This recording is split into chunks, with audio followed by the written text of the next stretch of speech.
And it's all about International Women's Day. Miss G is here. Happy International Women's Day. Same to you, same to you. Thank you very much. I feel proud to be a woman today.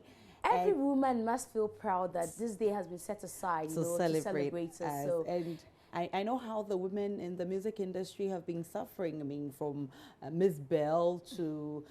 I mean, a lot of them have but today's a great day for a lot of them. They are excited that they have been called amongst women worthy to be celebrated and to join in the celebration of this day, as the president's wife, the First Lady, invited 200 women from Ghana. So the first to speak about this is Lydia Forson. She's an actress, and she's been speaking on what this day means to us. She thinks that women should be their own keepers.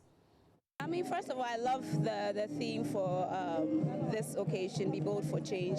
I think women need to go out there more and, you know, just be more daring. A lot of people have these great thoughts, there are movements they want to make, but then they're scared.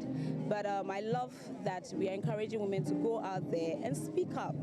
I mean, do more. I mean, in the creative industry, in the finance industry, just be bold. And, you know, remember that you are a force to reckon with.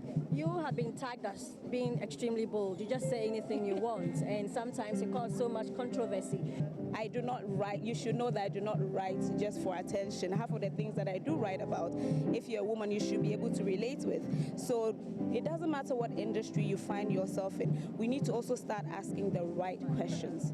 You understand? Start asking when women can, you know, take their place in society. And one thing I want to emphasize on is feminism has no class, has no lifestyle. It doesn't matter what area or aspect of life you find yourself in. We should be able to empower each other and support each other regardless. But do you think you're being criticized just because you're a woman for what you write? I mean, you know, when you find yourself in a society where not enough people speak out, obviously I will stand out. But I don't think the thoughts that, or the things I speak on are limited to just me. There are conversations I've had with friends. So perhaps I do stand up because I'm the only person, but I don't think my thoughts are isolated. We will continue to celebrate women until the day that there is equality. And that's Lydia Forson making her point. Last words. Yes, she always will make her point. But let's move on from Lydia Forson to a woman who has been producing movies here in this country, Shirley Frimpong Manso. And her question, you know, was the fact that lots of women are being asked to give sex for the job. It doesn't only happen in our industry, in our field. Women are being subjected to, you know, doing all these things everywhere else they go. And I'm saying it again, the reason this is happening is because, you know, for us women who are in more powerful roles, we're not paying attention, you know. Has it been brought to my attention? I have heard it doesn't happen in you know, where I am, because I think I have made it very clear right from the beginning that I go with merit. If you can act, you will get the role. It has nothing to do with whether you're beautiful or you're this. It's a job and you have to be able to do it. And I want to be able to tell women that, you know, I think that we need to pursue excellence, you know, hard work, you know. If we decide that we're going to put at the forefront our beauty, that is how we're going to be treated. You understand? And we need to also have morals. You get it. If you go somewhere and this is what is happening, you need to be able to take a stand. It's not going to stop. It's happening everywhere. I don't blame the men. I blame the circumstances. And I think that if we're all paying attention, a lot of these things will not happen. And it's interesting what she says. We shouldn't trade our beauty, because a lot of women sometimes also make the men feel that I'm giving my body out, you know, for everything else you want. Once we also put a stop to that, I think they would respect us as who we are, and I think we'll be fine. Okay, so another person who spoke on this issue, International Women's Day, is Mami Dokunu. She is a pace setter. Definitely. And she talks about, you know, how their toil has made the industry what it is today. The creative arts industry right now, somehow I become pleased in that there's more avenues, there's more chance for you people to get into the industry. During our time, it was such a taboo for a woman to go into the creative industry. You are branded prostitute, you are given all sorts of names, you know. But during our time, some of us were bold because I was able to form a 10-piece band.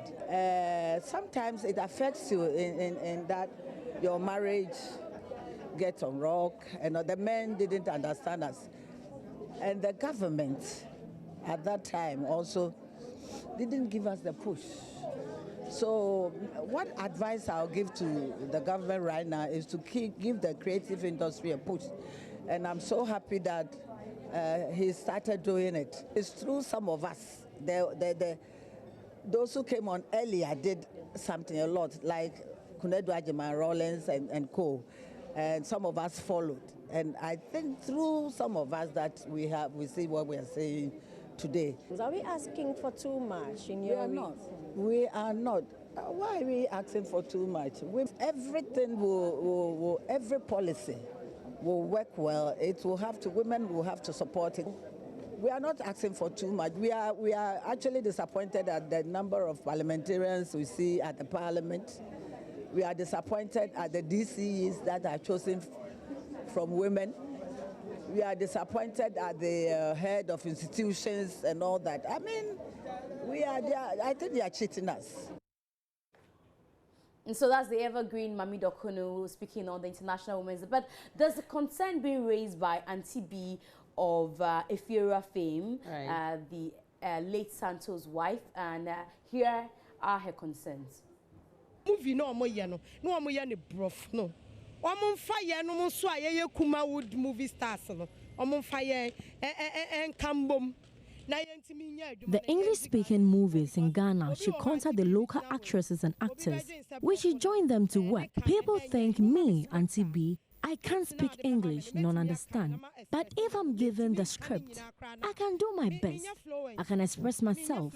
I'm not fluent, but I can try and do something. Yes, I can do my best. So then, if you see Jackie appear, you can see me. If you see John Dumelo, yes, you can see all of us moving at the same point. This would make Ghana movie industry grow up. If you go to Nigeria or abroad, people think we are not doing our best. Yes, the Commode actors. But when they see the English-speaking actresses and actors, Ghanaians think we are not doing our best. Happy birthday. Because I made it 1 year and one day I can't feel home. All right, so those are concerns of Auntie B. I hope that it gets to the ears of those who matter. But this is the story for today.